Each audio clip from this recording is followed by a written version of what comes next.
Hi. మొట్టమొదటిసారిగా మన విజయవాడలో క్లాస్ రూమ్ ట్రైనింగ్ అండి. 1 డే క్లాస్ రూమ్ ఎన్విరాన్మెంట్‌లో ఆఫ్‌లైన్ వెబినార్ జరగబోతుంది. అండ్ ఇంట్రెస్ట్ ఉన్న పార్టిసిపెంట్స్ ఈ కింద స్క్రోల్ అవుతున్న నంబర్‌కి రింగ్ చేసుకొని సీట్ బుక్ చేసుకోండి. దీంట్లో ETFs, index funds and mutual funds మీద completely and hand folding experience మీకు ప్రొవైడ్ చేయబడుతుంది. దీని ద్వారా ఏంటంటే మనం అసెట్స్‌ని స్టాక్ మార్కెట్‌లో ఎలా మేనేజ్ చేసుకోవాలి, ఎలా గ్రో చేసుకోవాలి, ఎలా ప్రొటెక్ట్ చేసుకోవాలో అంటే ప్రాక్టికల్‌గా నేర్చుకుంటారు. అండ్ ఇప్పటి వరకు మనం ఆన్‌లైన్‌లోనే మీరు అటెండ్ అవుతున్నారు. ఇక నుంచి మీరు మన విజయవాడ సిటీలోనే అండ్ లైవ్‌లో క్లాస్ రూమ్ ఎన్విరాన్మెంట్‌లో నేర్చుకునే ఛాన్స్ దొరుకుతుంది. కాబట్టి ఇంట్రెస్ట్ ఉన్న పార్టిసిపెంట్స్ కింద స్క్రోల్ అవుతున్న నంబర్‌కి పింగ్ చేసి సీట్ రిజర్వ్ చేసుకోండి. Thank you. నమస్తే కళ్యాణ్ గారు. నమస్తే జయ గారు. కళ్యాణ్ గారు, సిరి అనే ఒక అమ్మాయి మనకి మెయిల్ చేసిందండి. వైఫ్ అండ్ హస్బెండ్ కొన్ని కారణాలతో విడిపోదాం అనుకుంటున్నారట. సో కళ్యాణ్ గారితో నేను మాట్లాడాలంది. కాల్ చేసేస్తానండి. చేయండి జయ గారు. బయట నుంచి కూర్చుని మాట్లాడే మనకు ఒకలా ఉంటుంది జయ గారు. అవునండి. యాక్చువల్ గా Face చేసే వాళ్ళకి తెలుస్తుంది. మనం ఈ మాట్లాడి గంటన్నర కాదు, వాళ్ళు ఎన్నో సంవత్సరాలు బట్టి అనుభవించుంటారు కాబట్టి విసుగు వేసారిపోతారు. అవునండి. హలో సిరి అండి, అవునండి. ఎవరు? నేను జయానండి, అందమైన జీవితం ప్రోగ్రామ్ నుంచి కాల్ చేస్తున్నానండి. నమస్తే మేడం. నమస్తే అమ్మ. రైట్, కళ్యాణ్ చక్రవర్తి గారు ఉన్నారు, ఒక్కసారి మాట్లాడతారా? నమస్తే అమ్మా సిరి. నా పేరు సిరి అండి. ఏజ్ నేను అమ్మా? హైదరాబాద్ నుంచి కాల్ చేస్తున్నాను. ఓకే. వయసు అమ్మా? నా వయసు 25 అండి. దేని గురించి అమ్మా? మ్యారేజ్ ఇష్యూవా దేని గురించి? అవునండి, నేను ఇంకా నా భర్త తో భరించలేక ఆయన అంటే నాకు ఇంకా విసుగు పుట్టి ఇంకొక అడుగు కూడా నేను ఆయనతో జీవించాలనుకోవట్లేదండి. ఏమ్మా? ఆయనని వదిలేసి నా పిల్లల్ని తీసుకుని నేను మా ఇంటికి వెళ్ళిపోవాలనుకుంటున్నానండి, మా అమ్మ నాన్నల దగ్గరికి. ఎంతమంది పిల్లలమ్మా సిరి మీకు? 2 చిన్న పిల్లలండి. పెళ్ళి ఎంతకాలం అయిందమ్మా? పెళ్ళయి ఒక 6-7 ఇయర్స్ అయిందంటే, అంటే నాకు చిన్న వయసులోనే పెళ్లి చేసేసారండి. ఓకే మ్మ్. ఓకే. అతను ఏం చేస్తూ ఉంటారు? అతను ఒక ప్రైవేట్ ఎంప్లాయీ సార్ అంతే ముందు. ఇప్పుడైతే మేము ఒక చిన్న బిజినెస్ పెట్టుకున్నామండి. కానీ ఇంకా నేను అసలు ఆయన భర్త అని కూడా అనరన్నమాట. కనీసం ఒక పిల్లలు ఉన్నారు, చిన్న పిల్లలు, భార్య ఉంది అనే ఆలోచన కూడా లేకుండా నేను చెప్తాను మేడం గారు మీకు. ఫస్ట్ ఏంటంటే అసలు ఆయనతో నేను ఇప్పుడు వెళ్ళిపోదాం అని అనుకుంటున్న స్థితిలో, కానీ ఆఖరి హోప్ గా ఒక్కసారి డాక్టర్ గారితో మాట్లాడి ఏమో ఆయన బుర్ర మారుస్తే మార్చేమో మనిషి అనే లాస్ట్ హోప్ తో నా ప్రయత్నంతో ఒక్కసారి కాల్ చేశానండి డాక్టర్ గారితో చెప్పుకుందామని. Yeah. సో ఆయన డెసిషన్ కూడా నేను తీసుకుని ముందడుగు వేద్దామనే ఆలోచనతో చేశాను మేడం గారు. మంచి పని అమ్మా, మంచి పని. విషయం ఏంటో చెప్పండి, అసలు ఏంటి, ఎందుకు మీరు ఇలా విసిగిపోయారు? మాది ఒక మిడిల్ ఫ్యామిలీ మేడం గారు. అంటే అంత హై రిచ్ గా ఉండే ఫ్యామిలీ ఏం కాదు, మిడిల్ క్లాస్ ఫ్యామిలీ మాది. Okay okay. మాది నేటివ్ వచ్చేసి రాజమండ్రి అండి. ఆహా. నేను ఒక్కదానొక కూతుర్ని మా మమ్మీ డాడీలకి. ఓకే. సో అంటే మాదంతా చెప్పినట్టు నేను మా డాడీ గారి ఫ్యామిలీలో ఏంటంటే అందరూ మంచి positions, well settled employees, government employees, bank jobs అలాగా ఉన్నారండి. మ్మ్. మా డాడీ వచ్చేసి ఒక నార్మల్ చిన్న జాబ్ చేసుకుంటూ నన్ను పెంచారు. మ్మ్. సో మ్మ్. దాని వల్ల నేను చాలా అవమానాలు చిన్నప్పటి నుంచే వాళ్ళు పడడం నా కళ్ళారా చూశానండి నేను చిన్నప్పటి నుంచి. సో నేను అప్పటి నుంచే కష్టపడి ఉన్న దాంట్లో నన్ను చదివించారు. నేను కష్టపడి చదువుకుని నేనేమనుకునేదానంటే మంచి స్థాయికి ఎదగాలి, మేమంటే ఏంటి అనేది వాళ్ళకి నిరూపించాలి, వాళ్ళ ఎత్తిన నోర్లు మూయించాలి వాళ్ళవి మ్మ్. మ్మ్. మ్మ్. అనే ఆలోచనతో నేను ఎంతో అనుకున్నానండి, మ్మ్. హ్యాపీగా చూసుకోవాలి అని. సో మ్మ్. ఏదో ఇలాగ గంతకు తక్క బొంత అన్నట్టు మాకున్న ఫ్యామిలీ దాంట్లోనే మాకు ఒక ఏదో సంబంధం చూశారు, మ్మ్. పెళ్లి చేశారండి. అతను ఒక నార్మల్ ప్రైవేట్ ఎంప్లాయ్ అండి. అప్పట్లో ఒక 15-16 వేలకి శాలరీలో జాబ్ చేసేవారు ఆయన. ఓకే అమ్మా. అంతా ఫస్ట్ అంతా బానే ఉండేదండి. తర్వాత ఆయన నేను అబ్జర్వ్ చేస్తూ గడిచిన కొద్దీ ఏమవుతుందంటే ఆయన అంటే ఒక స్థిరత్వం లేదండి ఆయన బుర్రలో. మ్మ్. జాబ్స్ మారుతూ ఉండేవాడు, ఆ జాబ్ నచ్చలేదు అనేవాడు, వెంటనే ఇంకోటి మారిపోయేవాడు, సరిగ్గా అసలు ఏ జాబ్ చేసేవాడు కాదండి. ఏమైనా అడిగితే ఎన్ని ఉద్యోగాలు మారాడమ్మా ఇన్ని సంవత్సరాలు మీ పెళ్లిలో? ఒక 5-6 అట్లా మారుతూనే ఉన్నాడండి. ఆల్మోస్ట్ ఇయర్ కి ఒకటి మారుతూనే ఉన్నాడు. మ్మ్. మారుతూనే ఉన్నారండి. అయితే ఇంకా నేను ఏంటి అసలు ఎందుకు ఇలా చేస్తున్నారు మీరు అంటే, నాకు కష్టపడడం ఇష్టం లేదు, నాకు హార్డ్ వర్క్ ఇష్టం లేదు, నేను స్మార్ట్ గా ఆలోచిస్తాను, స్మార్ట్ వర్క్ అంటేనే ఇష్టం, నాకు కూర్చున్న దగ్గరికి అన్ని వచ్చేయాలి. ఇంకా ఆయన గారు ఎలాంటోడంటే ఆకాశం నుంచి వెంటనే కింద పడిపోవాలి, మ్మ్. అదేలే. కావాల్సిన దగ్గరికి వచ్చేయాలి. మ్మ్. మ్మ్. అదే ఇంకా అంత అసలు ఇంకా అంత స్మార్ట్ గా వచ్చేయాలి, నేనేం కష్టపడకూడదు, అలా కూర్చోవాలి, తిని కూర్చోవాలి అంతే, నాకు అన్ని వచ్చేయాలి, అంత లగ్జరీగా ఉండాలి, అలా ఉండేవాడండి. సరే ఈయనతో పెట్టుకుంటే నా వల్ల కాదు, నా పిల్లల్ని నన్ను చూసుకోవడం అవ్వదు, నేను అనుకున్న కళలు ఎప్పుడు నెరవేరాలి, నాకు ఇల్లు కట్టుకోవాలని ఆశ అండి చిన్నప్పటి నుంచి. ఇంటికి సంబంధించినటువంటి అవసరాలు ఎంతవరకు తీర్చాడు? సేవింగ్ చేసి అవసరాలు తీర్చిన తర్వాత ఈ విధంగా ఆలోచన అనేటటువంటిది ఉందా అతనికి? లేదంటే అవసరాలు లేదు, సేవింగ్ లేదు, ఉద్యోగం తర్వాత ఉద్యోగం మారి స్మార్ట్ అనుకుంటూ ఉంటామేనా? లేదండి లేదండి, ఆయన ఏం చేసింది ఏమి లేదండి. ఉన్న దాంట్లో ఆయన గట్టి పెట్టుకుని ఏదో అప్పుడప్పుడు అలా కొంచెం కొంచెం ఇంటికి హెల్ప్ చేస్తూ అట్లా ఏదో చేసి నెట్టుకుని వచ్చాడండి. నేను అదే చెప్తున్నా కదా డాక్టర్ గారు, నేను ఇంక ఈయనతో నా వల్ల అవ్వదు, ఈయనతో పెట్టుకుంటే ఇంక నేను ఎదగలేను, నా పిల్లల్ని సుఖంగా చూసుకోలేను. కాదు నాన్న, ఒక్క నిమిషం సిరి. ఒక ఇంపార్టెంట్ పాయింట్ ఏంటంటే, మనం వేదిక వరకు వచ్చి ఒక ఆఖరి అవకాశంగా డాక్టర్ గారితో మాట్లాడితే పరిష్కారం ఉంటుందేమో అనే ఆలోచనతో వచ్చినటువంటి మీరు పదే విసుగు వేసారిపోయిన బయటకు వెళ్ళిపోతాను అనేది కాదు. కొంతవరకు వ్యక్తిత్వం గురించి కొద్ది విశ్లేషణ మాకు చెప్తే కనుక దాన్ని బట్టి ఆలోచన. అంటే అంత బ్యాడ్ హ్యాబిట్స్ ఉండడం అట్లాంటివి ఏం లేవండి, డ్రింకింగ్ స్మోకింగ్ అవేం లేదండి, మనిషి పరంగా మంచివాడే. రీసెంట్ గా సడన్ గా ఒక రోజు నా ఇంటికి కొంతమంది వచ్చి మీరు ఇల్లు ఖాళీ చేసేయండి, నేను కష్టపడి బిజినెస్ పెట్టి సంపాదించిన ఇల్లు అండి, అది 2 ఏళ్ళు కష్టపడి మొత్తం చిన్న చేసుకుంటూ ఏదో ఒకటి అలా దాచుకుని మా మమ్మీ వాళ్ళని కొంచెం ఇచ్చి ఎంతో కష్టపడి ఒక ఇల్లు అనేది కొన్నామండి నేను. ఆ ఇంటికి సడన్ గా ఒకళ్ళు వచ్చి మీరు వెంటనే ఖాళీ చేసి వెళ్ళిపోండి అని అంటే నాకు షాక్ లో ఉండిపోయానండి. నేను అసలు నా ఇంటికి రావడం ఏంటి, ఎవరో వచ్చి ఖాళీ చేసేయడం చెప్పడం ఏంటి అని, ఏమైందా అనేది నేను అడిగితే అతన్ని క్రికెట్ బెట్టింగ్లు పెట్టాడంటండి ఆ మహానుభావుడు. క్రికెట్ బెట్టింగ్ లో ఇల్లు తాకట్టు పెట్టాడంట.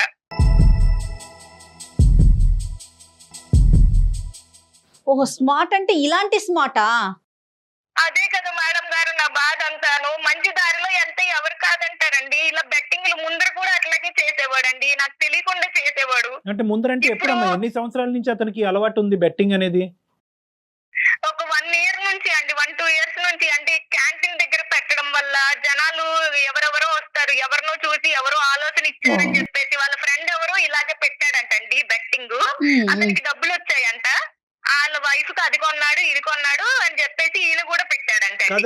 క్యాంటీన్ ఏంటమ్మా, మీరు బిజినెస్ నడిపిస్తున్నారు ప్రస్తుతం? అది చెప్పిందండి. అదే సార్, మేము కష్టపడి నేను ఒక ఆలోచనతో ఆయనకు బిజినెస్ అనేది మేము ఒక మొబైల్ ఫుడ్ కోర్ట్ లాంటిది పెట్టామండి. పెట్టారు కానీ ఒక స్థిరత్వం లేనటువంటి వ్యక్తికి ప్రతిరోజు ఒక నెలసరి జీతం కాకుండా ప్రతిరోజు చేతుల్లో డబ్బులు కనిపిస్తే కనుక ఈ మనిషి ఆలోచన ఏ విధంగా పోతుంది అనేటటువంటి ఆలోచనతో మీరు ముందు చూపుతో బిజినెస్ అనేది పెట్టారా? లేదంటే అదే సార్, అవును. అంటే మనది అనే ఆలోచన ఉంటే ఇక్కడే ఉండి మంచిగా చేసుకుంటారు కదా సొంత బిజినెస్ అంటే అనుకుని ఆయన ముందు ఒప్పుకోలేదండి. నేను ఎన్నిసార్లు అడిగా ఆయన ఒప్పుకోలేదే, నేనేం పెట్టుకునేదేంటి, నేనేం చేయను, నేనేం చూడను అన్నాడు.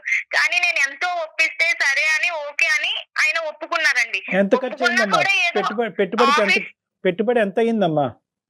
దానికి ఒక 2 lakhs 3 lakhs అయ్యిందండి. నేను ఎవరినో నా ఫ్రెండ్స్ ని వాళ్ళని వీళ్ళని అడిగి నేను తీసుకొస్తాను, నువ్వు కూడా ఎవరినో అడిగి తీసుకురా, మళ్ళీ ఇది సక్సెస్ అయ్యాక వాళ్ళకి తిరిగి ఇచ్చేద్దామని ఏదో ఒకటి అలాగా నేను అమౌంట్ అనేది తీసుకొని పెట్టించానండి. మనీ మీద అతనికి ఎంత కంట్రోల్ ఉందమ్మా? కంట్రోల్ అంటేనండి పర్లేదు, అంటే నన్ను అడిగేవాడు ఎప్పుడైనా కావాలి అన్నా, ఆయన కౌంటర్ లో ఉంటారు కాబట్టి తీసుకునేవాడు. అంత లావిష్ గా ఆలోచనలు అయితే ఉంటాయి కానీ ఖర్చులు అయితే అంత ఎప్పుడు చేయలేదండి. కాకపోతే ఇక ఈ 2-3 ఏళ్ల నుంచే ఈయన ఆలోచనలు ఇట్లాగా కొంచెం స్మార్ట్ గా చేద్దాము, ఈ బెట్టింగ్స్ లేకపోతే గ్యాంబ్లింగ్స్ ఇవన్నీ ఆలోచనలు ఆయనకు వచ్చాయండి.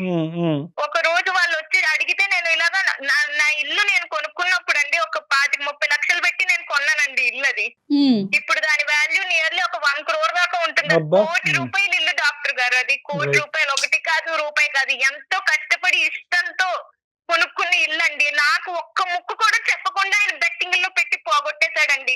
కాదు నాన్న, ఎవరి పేరునుంది ఇల్లు? ఎవరి పేరునుంది? ఎలా పోయి ఉంటుంది? కాగితాలు ఎవరి దగ్గర ఉన్నాయి? ఆయన దగ్గరే ఉన్నాయండి, ఆయన పేరు మీదే రాసాము. అయ్యో రామా.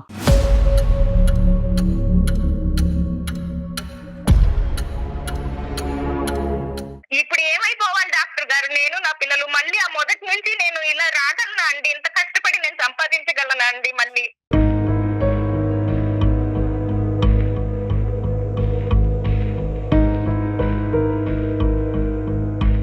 అయిపోయిన కాలం మళ్ళీ రాదు కదండి. అందులో ఎంత కష్టం అది. అది ఎవ్రీథింగ్ రెండో ఇల్లు మూడో ఇల్లు కాదు, వాళ్ళ సర్వస్వం మొదటి అంతా కూడా ఇల్లే. అమ్మా ఇప్పుడు ఇదంతా జరిగి ఎన్ని రోజులు అయిందమ్మా? రీసెంట్ గానే అండి, రీసెంట్ గా క్రికెట్ బెట్టింగ్స్ పెట్టారు కదా డాక్టర్ గారు.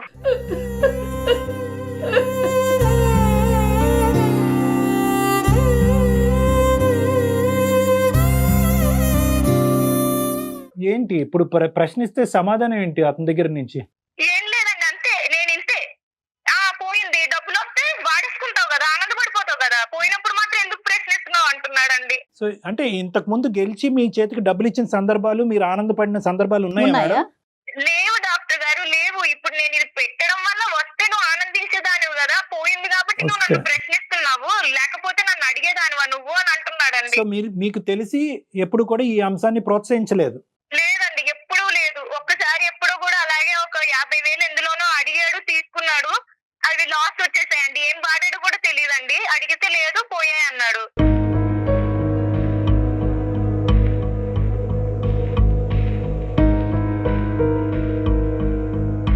అమ్మ యావరేజ్గా నా దగ్గర రోజుకి ఒక 60-70 కేసులు చూస్తే, 50-60 కేసులు చూస్తే కనుక అట్లీస్ట్ ఈ మధ్యకాలంలో దురదృష్టమో ఏంటో మరి నాకు తెలియదు, కానీ యావరేజ్గా 10-12 కేసులు ఈ ఘోరాతి ఘోరమైనటువంటి బెట్టింగ్లో మొత్తం అతను, కుటుంబం, సర్వస్వం, ఇల్లు అన్నీ అమ్ముకుని తాకట్టు పెట్టేసుకుని ప్రైవేట్ యాప్స్కి వెళ్ళిపోయి ప్రైవేట్ యాప్స్లో లోన్స్ తీసేసుకుని ఆ లోన్ మీద ఇంట్రెస్ట్ ఏమో వచ్చి 10 రెట్లు 20 రెట్లు ఉంటుంది. దాని గురించి ఏంటంటే ఎవరికీ చెప్పకుండా వాళ్ళు బ్లాక్మెయిల్ చేస్తూ, వాళ్ళు ఏ స్థాయిలో బ్లాక్మెయిల్ చేస్తారంటే నువ్వు అప్పు ఇంకో 15 రోజుల్లో తీరుస్తావా, లేదంటే మొత్తం వీళ్ళు ఫోన్ యాక్సెస్ తీసేసుకుంటారు. వాళ్ళ పాస్కోడ్ ఫోన్తో పాటు వీళ్ళు ఫోన్ కంప్లీట్గా ట్రాక్ చేసేసి ఆ ఫోటోలు గిటోలు కాంటాక్ట్స్ అన్నీ తీసేసుకుని నువ్వు ఇంత సమయంలో నువ్వు అప్పు తీరుస్తావా, లేదంటే నీ భార్య నీ మొత్తం పిల్లలందరి యొక్క ఫోటోలు మార్ఫింగ్ చేసి నగ్నంగా మేము మొత్తం అందరికీ నీ కాంటాక్ట్స్ అన్నిటికి డిస్ట్రిబ్యూట్ చేయాలా అనేటటువంటి బ్లాక్మెయిల్తో సూసైడ్ చేసుకున్నటువంటి వాళ్ళు అబ్బో ఎంతో మంది ఉన్నారు జయ గారు. కాదు కళ్యాణ్ గారు, ఒకవేళ బెట్టింగ్ పెట్టినప్పుడు గెలిస్తే ఓకే, ఓడిపోతే అంతకి మించి నష్టం వస్తుందనే వాళ్ళ మైండ్ సెట్ పనిచేయదండి. మేడం నిజంగా నేను చెప్తున్నాను, గెలుపు అనేటటువంటిది బెట్టింగ్లో 0.5%. అది ఒక కళలో లోకం. అదేంటంటే కనుక 0.5% రియాలిటీ బెట్టింగ్లో గెలిచేటటువంటి పరిస్థితి ఉన్నా కూడా ఆ బెట్టింగ్ యాడ్స్ కానీ ఆ యాప్స్ కానీ మన టీవీలో చూసే అడ్వర్టైజ్మెంట్స్ కానీ ఎలా చూపెడతాయంటే ఒక మనిషికి నువ్వు 99.5% గెలుస్తావు అన్నట్టుగా చూపెడతాయి. సో దానికి ఏంటంటే ఇటువంటి ఆలోచన శైలి, ఇటువంటి వ్యక్తిత్వం ఉన్న వాళ్ళు మనందరం పోయి ఎందుకు బెట్టింగ్ ఆడలేదు, ఇటువంటి ఆలోచన శైలి ఏది స్మార్ట్నెస్ గా ఉండాలి, తక్కువ సమయంలో ఎక్కువ డబ్బులు సంపాదించాలి, కుక్కలా కష్టపడకూడదు, తక్కువ సమయంలో సంపాదిస్తే కనుక మనం లగ్జరీస్ అనుభవించవచ్చు, కష్టపడి సంపాదించే వాళ్ళందరూ పిచ్చోళ్ళు అనేటటువంటి ఇటువంటి తొందరపాటుతనం, ఇటువంటి పిచ్చితనం ఉండేటట్టు వీళ్ళు వాస్తవానికి తెలివైన వాళ్ళే, కానీ వాళ్ళ తెలివితేటల కంటే వాళ్ళు తీసుకునేటటువంటి రిస్క్ ఎక్కువ ఉంటుంది అనమాట. అడ్వెంచరస్ రిస్క్ అంటా ఉంటుంది. వీళ్ళెవ్వరూ కూడా బెట్టింగ్ చేసేటటువంటి వాళ్ళు వాస్తవానికి ఈ రోజు సిరి గారి ఇల్లు కష్టార్జితంతో సంపాదించినటువంటి ₹1,00,00,000 ఇల్లు పోగొట్టుకోవటం వల్ల ఈరోజు ఆవిడ ఇలా బాధతో మాట్లాడుతున్నారు. కానీ ఈ వ్యక్తి ఎవరైతే ఉన్నారో అతని వ్యక్తిత్వంలో లోపం ఉంది, కానీ మనిషి మంచోడే. అవును, కష్టపడి ఒక ₹10 ఎక్కువ సంపాదిస్తే కనుక నా కుటుంబమే సంతోషపడుతుంది అనేటటువంటి స్వార్థంతో తప్పుదోవలో పోయాడు. వీళ్ళు ఎలా ఉంటారంటే, వీళ్ళ సైకాలజీ ఎలా ఉంటుందంటే గెలిచిన 1% చూస్తారు. వీళ్ళు గెలవట్లేదని కాదు, వీళ్ళ భర్త కూడా గెలిచి ఉంటాడు. ₹100 ₹10 గెలిచి ఉంటాడు, ₹90 పోయి ఉంటుంది. అయితే ఏంటంటే ఈ ₹10 కాస్త రేపొద్దున ₹90 అవుతుందేమో అనేటటువంటి ఆశతో, విపరీతమైనటువంటి ఆలోచనతో ఆ గెలుపు రాకపోయినా గెలుపులో తేలుతూ ఉంటారు. ఆ ₹10 కూడా వీళ్ళు గెలిచినటువంటి ఆ ముష్టి ₹10 కూడా వాడు ఏం చేస్తాడు తెలుసా, ఆ యాప్ వాడు, ఈ వెబ్సైట్ వాడు, వీడు వ్యాలెట్ లో వేస్తాడు, వీడు పర్సులో పెడతాడు, వాడి చేతికి ఇవ్వడు, పర్సులో పెడతాడు. పర్సులో పెట్టి రేపొద్దున నెక్స్ట్ గేమ్ అని కొట్టగానే నీ వ్యాలెట్ లోంచి ₹10 తీసాము, నువ్వు ఇంకో ₹50 పెట్టి అంటాడు. మళ్ళీ ₹50 పెడతాడు, ₹5 గెలుస్తాడు, ₹5 మళ్ళీ వ్యాలెట్ లోకి వెళ్తాడు. సో ఎక్కడ కూడా వీళ్ళ చేతికి వచ్చే డబ్బులు ఏముండవు, అది వ్యాలెట్ లో పెట్టి మళ్ళీ గేమ్ ఆడడానికి ఉపయోగపడదు. వీళ్ళు ఏంటంటే వీళ్ళు ఊహాజనకం, ఎంత ఘోరం అండి, వీళ్ళు ఊహాజనకమైనటువంటి లోకంలో వాడు టెంప్ట్ చేస్తూ ఉంటాడు. నిన్నే ఇంతమంది గెలిచారు, మొన్న వీడు గెలిచారు, వీడి ఫోటో ఇదిగో, వాడి ఫోటో ఇదో, రేపే నీదే లాస్ట్ ఛాన్స్, 10 సార్లు ఓడిపోతే 11వ నువ్వు గెలుస్తావు అని చెప్పి మోటివేషనల్ గా టెంప్ట్ చేస్తూ వాళ్ళని అలా లూప్లోకి లాగుతూ ఉంటారు. నా దగ్గరకు వచ్చినటువంటి వాళ్ళు 5 కోట్లు పోగొట్టుకున్న వాళ్ళు ఉన్నారు, 50 లక్షలు పోగొట్టుకున్నటువంటి వాళ్ళు ఉన్నారు. వీళ్ళేమి రిచ్ పీపుల్ ఏం కాదమ్మా. ఇంత మొత్తం పోయేటప్పటికి అటువైపు తల్లిదండ్రులు, ఇటువైపు అత్తామామలు మొత్తం ఇల్లు ఆస్తులు సర్వస్వం అమ్ముకుంటారు అన్నమాట. సారీ అమ్మ సిరి, ఇటువంటి పరిస్థితులు నాకు సడన్ గా గుర్తొచ్చి చెప్పాలి కాబట్టి ప్రేక్షకుల్లో ఎవరన్నా ఉంటే అర్థం చేసుకుంటారని నేను Right, చెప్పానమ్మా.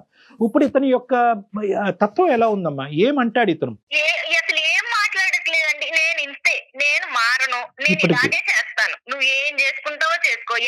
అసలు ఈ మహానుభావుడు ఎలాంటోడంటేనండి, ఫుడ్ క్యాంటీన్ దగ్గరికి ఎట్లా రావాలండి, ఐరన్ కావాలంట బట్టలు. నేను పొద్దున్నే లెగిచి పిండిలు రుబ్బుకొని చట్నీలు Style. చేసుకుని అన్ని పిల్లల్ని రెడీ చేసి Luxury. స్కూల్కి పంపించి బయటకి ఒక మంచి పిక్చర్ చూపెడతాడమ్మా, అంటే స్మార్ట్ గా నీట్ గా ఫార్మల్ గా అదే కనిపిస్తుంది. కదండి. ఇన్ని పనులు నేను చేస్తుంటే ఇంత కూడా హెల్ప్ చేయకుండా నువ్వు ఆడదానివి, నీ పనులు నువ్వు చేసుకో, నన్ను చేయమంటావేంటి ఈ అంటాడండి. యాంగిల్ కూడా ఉంది. అంత బిజీలోనూ నేను ఆయన బట్టలు ఐరన్ చేయాలంటండి. ఐరన్ బట్ట లేకపోతే అసలు రాడండి ఫుడ్ కోర్ట్ కి. ఐరన్ బట్ట ఉంటేనే బయటకు వస్తాడు. కొద్ది షోక్ గాళ్ళండి. కష్టార్జితం వచ్చేటటువంటి డబ్బులతో అతని పేరుని ఇల్లు కొనటం ఏంటమ్మా? నాకు అర్థం కావట్లేదు ఇక్కడ. అతని పేరుని నా ఇల్లు ఎందుకు పేరు మీద పెడదామంటే నేనంటే నమ్మకం లేదా, ఆహా. నాకు వాల్యూ లేదా, నేను ఏమైనా పోగొట్టేస్తానా? వీడి sentiments ఇలాంటి తో అతను మాటలు calculate మాట్లాడుతుంటే ఏం ఇలాంటి వాళ్ళకి చేస్తామండి మాటలు కూడా ఇంకా? బాగొస్తాయి అనుకుంటా. చతుర్యం చాలా మరి సిరి ఒకసారి మాట్లాడదామా? డాక్టర్ గారితో ఏమన్నా మాట్లాడించి చూద్దామా? ఖచ్చితంగానండి, నేను అందుకే ఫోన్ చేశానండి. సారి మాట్లాడితే అయినా ఆయన బుర్ర మారితే పర్వాలేదు, అదే కదండి నాకు కావాల్సింది. అంటే ఇప్పుడు అతనిలో మార్పు వస్తే కనుక పోయినటువంటి తీసి పక్కన పెట్టి ఇప్పుడు ఇల్లంతా పోయినట్టేనమ్మా, ఈ ఇంట్లో ఇల్లు అమ్ముకుని కొంత అప్పు తీర్చి మిగతా డబ్బులు సేవ్ చేసుకునే పరిస్థితి ఉందా? ఏమీ లేదండి, మొత్తం ₹1,00,00,000 ఇల్లుని తాకట్టు పెట్టేశాడండి. వాళ్ళకి నా వెనకాల ఏ ఆస్తుందనండి, నేను మిడిల్ క్లాస్ నుంచి కష్టపడి కట్టుకున్న దాన్ని ఇచ్చేసాడండి. ఇంకా ఇప్పుడు నేను దాన్ని ఎలా తెచ్చుకోగలను? ఎవరిస్తారండి నాకు అప్పు? ఇంకా అదే ఎవరు ఏం చేయలేరమ్మా. కానీ మనం ఏం చేయగలం అతని ద్వారానే విందాం. అది నెంబర్ 1. నెంబర్ 2, ఇంకా తెలియని అప్పులు ఏమైనా ఉన్నాయా? ఇంతటితో ఏమో ముగిసిందా? డాక్టర్ గారు, ఆయన గారికే తెలియాలి. తెలియకుండా ఇంత పెద్ద ఇల్లునే తాకట్టు పెట్టాడు. ఇంక నాకు తెలియకుండా ఎన్ని వేసేసాడు నాకు తెలియదండి. ఒకప్పుడు అతనిలో ఒక పరివర్తన వస్తే కనుక ఈ కథను ఇక్కడితో ముగించి గతాన్ని తవ్వకుండా అతనితో పాటు ప్రయాణం చేస్తూ కష్టపడి ఉండే ఉద్దేశం నీకుందమ్మా? అది కూడా లేదా? ఉందండి, అంటే ఆయన మారతాడు, నిజంగా మారతాడు అంటే మళ్ళీ ఎంతో కొంత ఇప్పుడు నేను కట్టినంత ఇల్లు నేను పిల్లలు కట్టలేకపోవచ్చు, ఉన్నారు అంత కదండి. సంపాదించలేకపోవచ్చు, కానీ ఓపిక ఉన్న నాళ్ళే కదా డాక్టర్ గారు ఎవరైనా చేసుకోగలిగేది. అవునులేమ్మా. ఇంకొక ప్రశ్న, మాకున్న ఈ ఇంకొక గురుని మేడం చెప్పండి డాక్టర్ సిరి గారు. గారు, ఇంకొక ప్రశ్న మేడం. ఇది మీ కుటుంబ సభ్యులు వాళ్ళ కుటుంబ సభ్యుల వరకు వెళ్ళిందా విషయం? ఇంకా అక్కడి వరకు వెళ్ళలేదా? ఇంకా నేను చెప్పలేదండి, రీసెంట్ గానే జరిగింది కదా. చెప్తే వాళ్ళేమనుకుంటారో ఆల్రెడీ మా ఫ్యామిలీలో నేను ఎంతో ఘనంగా ఇల్లు కట్టి గృహప్రవేశానికి పిలిచి అయ్యో రామ. నేనేంటో చూపించి వాళ్ళకి అలాంటి నోర్లు మూయించానండి. అలాంటిది ఇప్పుడు మళ్ళీ వాళ్ళ దగ్గరికి నేను ఏ మొహం పెట్టుకుని వెళ్ళి నేను చెప్పగలను? అదేలే అదే. మళ్ళీ నన్ను ఆ వాల్యూతో చూస్తానండి. ప్రస్తుతం ఇప్పుడు అదే ఇంట్లో ఉన్నారమ్మా? ఇల్లు వేరే ఇంట్లోకి మారారా? లేదండి, నేను ఇంకా అంటే ఖాళీ చేయమని చెప్పేశారు, వెళ్ళిపోవాలండి. నాకు ఎక్కడికి వెళ్ళాలో తెలియట్లేదు అయ్యో. ఇప్పుడు ప్రెసెంట్.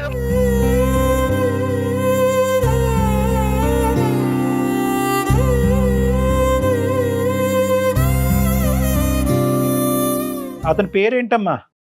అతని పేరు రాజు అండి. ఎక్కడున్నారమ్మా రాజుగారు?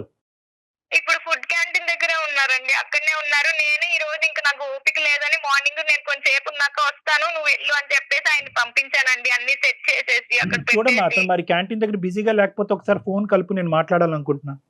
ఖచ్చితంగా చేస్తాను డాక్టర్ గారు, ఒక్క నిమిషం అండి. ఓకే నాన్న. आपका कॉल होल्ड पर है, कृपया प्रतीक्षा कीजिए, please stay on the line. Hello hello Siri చెప్పు. ఏంటి? ఎక్కడ ఉన్నారండి? ఇక్కడ ఉంటాను, క్యాంటీన్ దగ్గర ఉన్నా. సరే కానీ నేను నా ఊరు వెళ్తున్నాను పిల్లల్ని తీసుకొని. ఎందుకు? ఏమైంది? ఎందుకు వెళ్తున్నావు? లేదండి, నేను రావట్లేదు, మీరే అది చూసుకోండి సరేనా? మీరే అది మెయింటైన్ చేయండి. నేనైతే ఇంకా నేను వెళ్ళిపోతున్నానండి పిల్లల్ని తీసుకొని, ఇంకా రాను. ఒక్కడి వల్ల ఎలా అవుతుంది?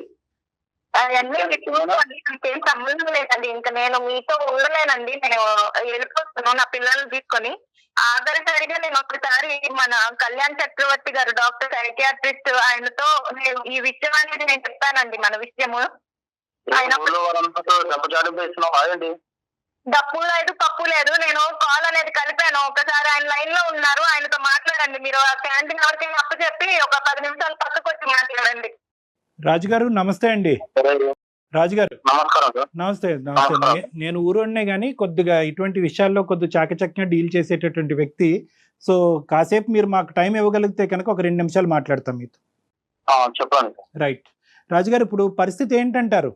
ఇప్పుడు మీరు ఏదో బెట్టింగ్ ఇలాంటి వాటిల్లోకి వెళ్ళి చాలా వరకు డబ్బులు పోగొట్టుకుని ఆఖరికి కష్టపడి సంపాదించినటువంటి ఆ ఇల్లును కూడా సర్వస్వం అంతా కూడా ఈరోజు దారదత్తం అయింది, తాకట్టు పట్టింది, ఇప్పుడు ఎక్కడ ఉండాలో తెలియనటువంటి పరిస్థితి ఏర్పడిందని చెప్పి సిరి గారు బాధపడుతున్నారు. రాజు గారు, ఏంటి మీకు దీని వెనకాల ఉన్న ఆలోచన ఏంటి? ఎందుకు ఇలా జరిగింది? ఇప్పుడు రెక్టిఫికేషన్ ప్రాసెస్ ఏంటి?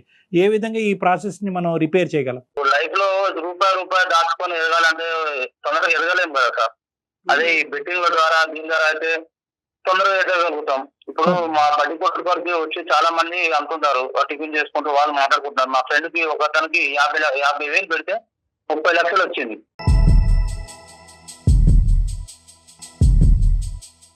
చూసారా డాక్టర్ గారు, బెట్టింగ్ అంట పక్కన వాళ్ళని చూసి పెట్టాడంట. ఇప్పుడు ఈయన చేసే వ్యవహారం అంతా అట్లాగే ఉంటుందండి. నా తల మీద తీసుకొచ్చాడు సార్. ఇప్పుడు మాకు ఎలాగో క్యాంటీన్ కాబట్టి దాని మీద ఎట్లాగో బిజినెస్ చేస్తాము. ఏదో స్మార్ట్. ఇప్పుడు మా ఫ్రెండ్ కి 50,000 పెడితే 30 లక్షలు వచ్చింది. వాళ్ళ భార్యకి 5 లక్షలు పెట్టి నెక్లెస్ చేయించి 10 లక్షలు సేవింగ్ చేసుకొని ఇంకో 15 లక్షలు వాళ్ళ భార్య ఇచ్చి మళ్ళీ ఆడమని చెప్తుంది. ఎందుకు చెప్తుంది? ఎంకరేజ్మెంట్ చేస్తుంది వస్తాయని. మనకు కూడా ఎవరైనా ఆశపడడంలో తప్పలేదు కదా సార్.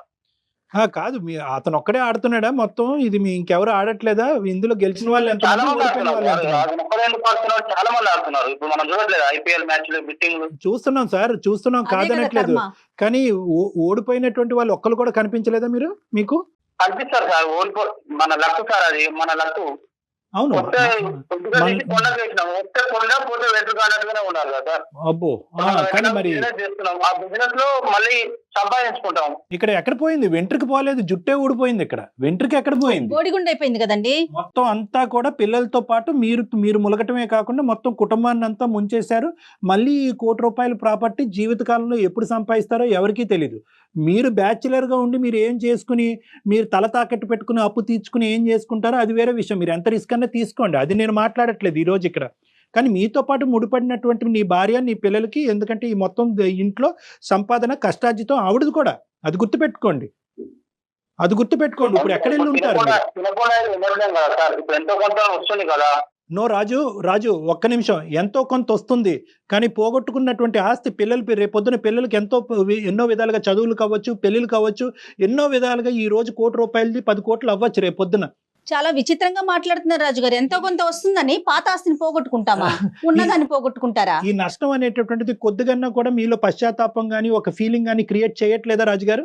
పశ్చాత్తాపం అంటే ఇప్పుడు వాళ్ళు ఎదుటి వారం చూసి మనం బతకడం, వాళ్ళని చూసి అబ్బా వానికి ఇంత వచ్చింది అంత వచ్చిందని మనం స్వార్థపడదు. మనం కూడా మన అదృష్టాన్ని ప్రశ్నించుకోవాలి సార్. కాదు, ఒక్క నిమిషం సిరి, నువ్వు ఒక 2 నిమిషాలు అతనితో మాట్లాడమ్మా. అసలు అతను ఏమంటున్నాడు అంటే కనుక, వాళ్ళు ఎవరినో చూశాను, వాళ్ళు గెలిచారు అని అంటున్నాడు. వాళ్ళు ఎవరు అనేది మీ షాప్కి వచ్చినటువంటి వాళ్ళు నీకు కనిపించారమ్మా? వాళ్ళు నీతో కూడా చెప్పారా? ఎవరే బాబు 50,000 పెడితే సిరి మేము 50,000 పెడితే? ఏం చెప్పలేదండి. రోజు తినడానికి చాలా మంది వస్తూ ఉంటారు కదండి. అలా ఈయన కూర్చుని ఆయన క్యాష్ కౌంటర్ దగ్గర కూర్చుంటాడండి. ఆయన ఎవరితో మాట్లాడాడో నేను అనకాల నా పనుల్లో నేను ఉంటానండి. ఆయన ఎవరితో మాట్లాడుతున్నాడు, ఏం చేస్తున్నాడు అంత గమనించుకోం కదండి. సో అట్లీస్ట్ పేరుకి రాజండి బాబు, నువ్వు పేరుకి రాజమ్మ, రాజు మహారాజులా ఫీల్ అయిపోయి నువ్వు వేషాలు అనేది వెయ్యొద్దు ఇక్కడ.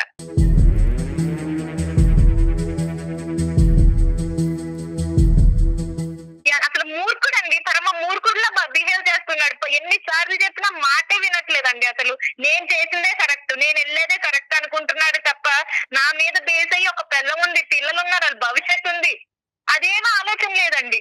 ఉంది కదా, ఓపిక ఉంది కదండి, బుర్ర ఉంది కదా, తెలివి ఉంది కదా, మంచిగా వాడుకోవచ్చు కదండి. బెట్టింగ్లు గ్యాంబ్లింగ్లు ఏంటి డాక్టర్ గారు?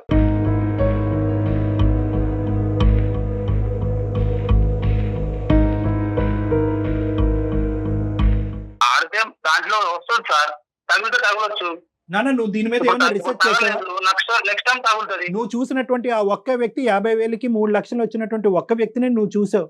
నేను కొన్ని వేల మంది ఈ గ్యాంబ్లింగ్ వల్ల మునిగిపోయినటువంటి వాళ్ళని చూశాను. నా అనుభవం ఎక్కువ, నీ ఆలోచన ఎక్కువ. ఒక్కసారి ఆలోచించుకో. మబ్బులు చూసి ముంతలో నీళ్ళు పారబోస్తున్నాడు. కాదు లైఫ్ లో ఎదగాలని ఆలోచిస్తారులే తప్ప మీరు చెప్పేది ఆలోచించట్లేదు రాజు గారు. ఫ్యూ థింగ్స్ నేను అడుగుతాను. ₹1,00,00,000 వ్యవహారం చెల్లుబాటు అయిందా? ఇంకా వెనకాతలు ఏమన్నా అప్పులు సప్పులు ఉన్నాయా? ఆవిడకు ముందే చెప్పండి, అప్పుడే గుండు పగిలేటట్టుంది ఆవిడ. ఆవిడ ఆల్రెడీ నిర్ణయం తీసుకుంది, మేము ఇంట్లోంచి వెళ్ళిపోతాను, పిల్లలతో పాటు వెళ్ళిపోతాను. ఈ మూర్ఖత్వంగా మాట్లాడి అట్లీస్ట్ పోయింది ఎలాగో పోయింది, దానికన్నా నేను మెంటల్గా ప్రిపేర్డ్ ఉన్నాను, ఇప్పటికైనా ఆ మనిషి కనువిప్పు కలిగి ఒక మంచి ఆలోచనతో ముందుకు వస్తే కనుక నేను యాక్సెప్ట్ చేయగలను, ఒక స్థిరంగా మన ఇద్దరు కష్టపడి పైకి వెళ్ళడానికి మళ్ళీ ప్రయత్నం చేద్దాం అనే ఉద్దేశంతో ఆవిడ ఒక గోరంత ఆస్తూ ఒక వెంట్రుకంత ఆస్తూ ఆవిడ వెయిట్ చేస్తుంది. ఆ ఆశ కరెక్ట్ అంటారా? మీరు మారేటటువంటి ఉద్దేశం మీకుందా లేదా? ₹1 కోట్లకు వస్తే 30 కోట్లు వచ్చేది. అప్పుడు ఇలా మాట్లాడేదా తను? రాజు 30 ఒకటి కోట్లు వచ్చేది సార్. రాజు ఒకటి, ఈ ₹1 కోటి 30 కోట్లు వస్తాయి, ఈ లెక్కలన్నీ అనవసరం. వస్తాయి అనేటటువంటి గ్యారంటీ ఎంతవరకు ఇవ్వగలరు? వచ్చే లోపల ఈవిడేదో నుయ్యో పోయింది సార్, గుడ్ టైమ్ లో వస్తుంది. గుడ్ కేరళ లాటరీ వేస్తాను, దేంట్లో రాజు, దాంట్లో వేస్తాను, యానం లాటరీలో వేస్తాను. నిజంగా నాకు అర్థం కావట్లేదు నాన్న. మీరు కష్టపడి పని చేసుకోలేరా? చూసానండి, ఇప్పటికీ కూడా మాట్లాడాలన్న మాట ఆయన నోట్లోంచి రావట్లేదు డాక్టర్. ఇంకా బ్లెస్సింగ్ వేస్తాను లాటరీలో అంటున్నాడండి ఆ వ్యక్తి. ఏం మాట్లాడారు అసలు? మానవ ఇంకా డబ్బు లేకపోతే భర్తను వదిలేస్తారండి, చూసారండి? డబ్బు లేకపోతే భర్తను వదిలేస్తున్నారు. ఎలా బ్రతుకుతావు? ఎలా బతుకుతావు సమాజంలో? భర్త లేకుండా ఎలా బతుకుతావో నేను చూస్తా. స్మార్ట్నెస్ గురించి మాట్లాడే మూర్ఖుల్లాగా అనిపిస్తున్నావు రాజు. నా మాటలో తప్పుగా అనిపిస్తే కనుక క్షమించు. నువ్వు స్మార్ట్నెస్ అనేటటువంటి పదంతో మూర్ఖత్వంగా ప్రవర్తిస్తున్నావు. నిజంగా డబ్బు ఉంటేనే బతుకుతావా, డబ్బు లేకపోతే బతకలేవా, డబ్బు ఉంటేనే భార్యలు భర్తలతో ఉంటారు, లేదంటే వదిలేస్తారు అంటే కనుక ఖచ్చితంగా నిజం అది. ఎందుకు ఎలా బతకాలి ఆవిడ రేపొద్దు నుంచి? పిల్లల్ని పెట్టుకుని బతకాలి? ఆ పిల్లల్ని పెంచేదే బతకలేం సార్. ఇప్పుడు బిజినెస్ రూపాయి 2 రూపాయలు కాదు, మనం కష్టపడి కింద నుంచి ఎదిగిన ₹1,00,00,000. అర్థమవుతుందా నీకు అసలు? లక్షలు కాదు. ఎవరు కదా పెద్ద అదృష్టవంతుడు లేకపోతే దేవుడు ఇలాంటి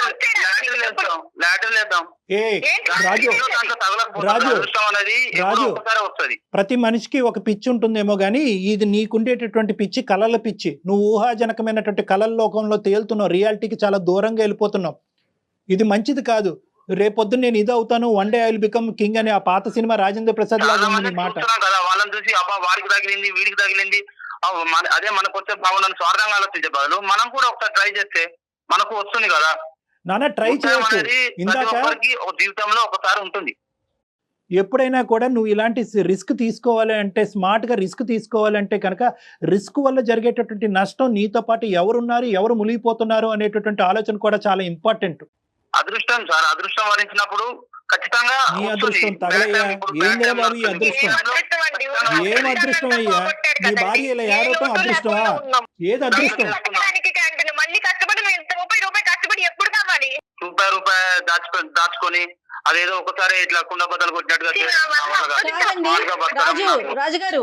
రాజు, గ్యాంబ్లింగ్ నేను ఒకటి మంచిగా చెప్తున్నాను. నీ బ్రదర్ అనుకో, లేదంటే మీ పెద్దనాన్న అనుకో, మామయ్య అనుకో, మీ తండ్రి అనుకో, నేను ఒక్క మాట పదే నీకు చెప్తున్నాను. నా తరపున నీ రిక్వెస్ట్, గ్యాంబ్లింగ్ అనేటటువంటిది ప్రపంచంలో అతి భయంకరమైనటువంటి, ప్రస్తుత సమాజంలో ఉండేటటువంటి ఒక అతి భయానకమైనటువంటి ఒక వ్యసనం. లోన్ యాప్ల్లోకి ఏమన్నా వెళ్ళావా నువ్వు? ఏం వెళ్ళలేదు సార్. అలాంటివి వెళ్ళలేవు. మరి ఎక్కడి నుంచి వచ్చినాయి ఇంత డబ్బులు? తన పేరు మీద ఉంది కదా, ఎవరేం చేస్తారు? ఇదేం మాట్లాడతాడని ఆడది అనుకుని నన్ను కనీసం నా ఇది కూడా లేకుండా పెట్టేశాడండి. పేపర్లన్నీ ఇచ్చేసాడు, అదే రాజు, రాజు వచ్చినప్పుడు మాట్లాడు. నీకు నీ పాదాలకి దండం పెడతాది. మాట్లాడు కానీ వచ్చినప్పుడు నువ్వు మాట్లాడు రాజు. నీతో పాటు పగటకల్ల కంటానికి నీ కుటుంబ సభ్యులు కానీ, నీ చుట్టుపక్కల ఉండేటటువంటి వాళ్ళు కానీ ఎవరు రెడీగా లేరు. ఇప్పటికొచ్చి మీ అటువైపు కానీ ఇటువైపు కానీ తల్లిదండ్రులకి ఎవరికి తెలియదు. ఇది ఎవరికైనా తెలిస్తే కనుక ఈ ఒక్క సెకండ్ కూడా ఈ అమ్మాయిని ఈ ఆలోచన కూడా ఉండేవ్వకుండా పట్టుకెళ్ళిపోయి ఉండేవారు. వెళ్ళిపోమను, ఎలా బతుకుతుందో నేను చూస్తాను.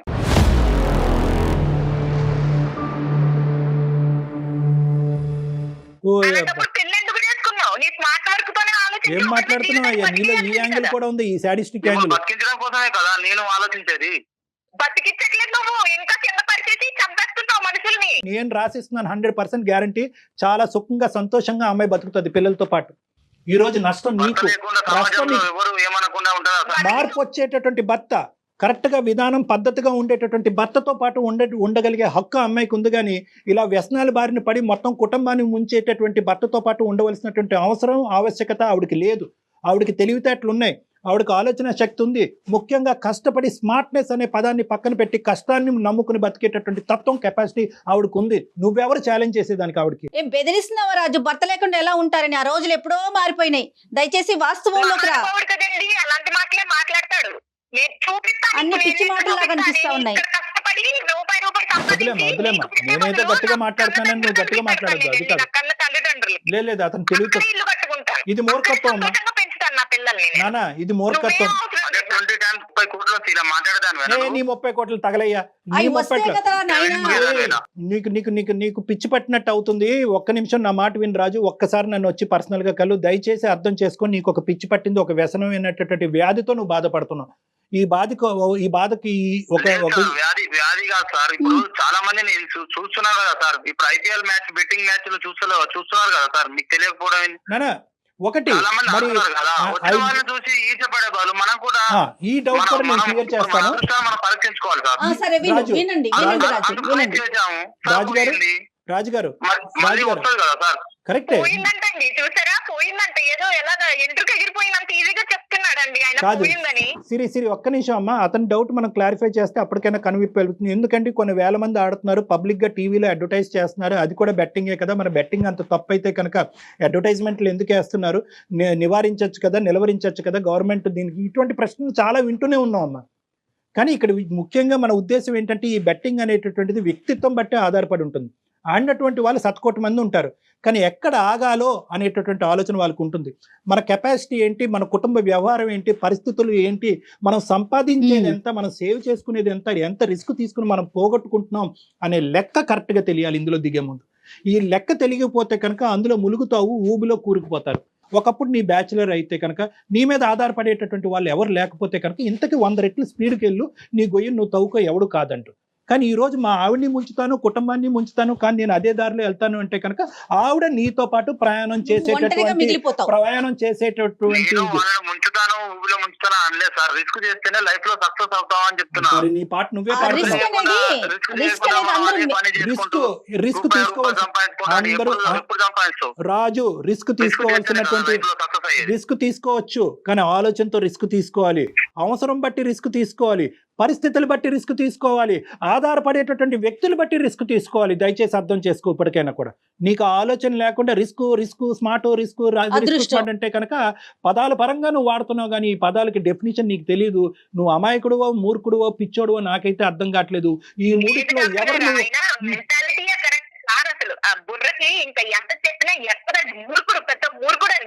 ఇలాంటి ఆలోచనే ఉంటే ఎవ్వరు ఉద్యోగాలు గాని, వ్యాపారాలు గాని ఏమి చేయవు. అదృష్టం కోసం పరుగులు పెట్టడమే. ఒక్కసారి నా దగ్గర రండి. పిల్లల భవిష్యత్ దృష్ట్యా ఇంకెవరు వద్దు. నీ భార్య వదిలేసే, నీ గురించి వదిలేసే, నా మాటలు కూడా వదిలేసే. పిల్లలు, చంటి పిల్లలు, నీ 30 కోట్లు వద్దు. నువ్వు కష్టపడేటటువంటి ఆ 10 రూపాయలు చాలు, మా స్కూల్ ఫీజులు కట్టి మాకు తిండి పెడితే చాలు మా నాన్న అనుకునేటటువంటి అడగలేనటువంటి వయసులో వాళ్ళు ఉన్నారు. రేపు అడిగేటటువంటి వయసులో వాళ్ళు వస్తే కనుక నీ మొహం ఎక్కడ పెట్టుకోవాలని నీకు తెలియదు. కాబట్టి ఆ పిల్లల భవిష్యత్తు దృష్ట్యా ఒక్కసారి నా దగ్గరికి రా. మీరు డాక్టర్ గారి దగ్గరికి రండి, మాట్లాడండి. ఆయన చెప్పిన దానికి మీరు కన్విన్స్ అయితేనే ముందు స్టెప్ వేయండి, లేదంటే లేదు, మీ ఇష్టం. ఏం చేయలేరు సార్. మనం ఎంత చేసినా పిల్లల కోసం, పిల్లల భవిష్యత్తు అంటున్నారు కాబట్టి, పిల్లల కోసం కాబట్టి సరే సార్. Very good. దండం పెట్టు. రామ్మా రా నాన్న. Please welcome. ఓకే రైట్ సిరి. ఇంకా దీని సిరి మీరు ప్రొలాంగ్ చేయకండి. ఫోన్ కాల్ అయిపోయిన తర్వాత డాక్టర్ గారిది ఒక్కసారి నేను ఫోన్ నెంబర్ మీకు షేర్ చేస్తాను. ఇమీడియట్ గా తీసుకొని రండి అమ్మ కళ్యాణ్ గారి దగ్గరికి. ఖచ్చితంగా వస్తానండి. వస్తానంటే థ్యాంక్ యూ అమ్మా. వస్తానంటే ఈ విజయానికి మొదటి మెట్టు. సో నాకైతే 210% ఇటువంటి కేసెస్ డీల్ చేసేటటువంటి దాంట్లో నాకు అనుభవం ఉంది కాబట్టి ఖచ్చితంగా రండి అమ్మా. I'm positive about this. Right Raju. Okay అమ్మా. Okay right. ఓకే నాన్న, బాయ్.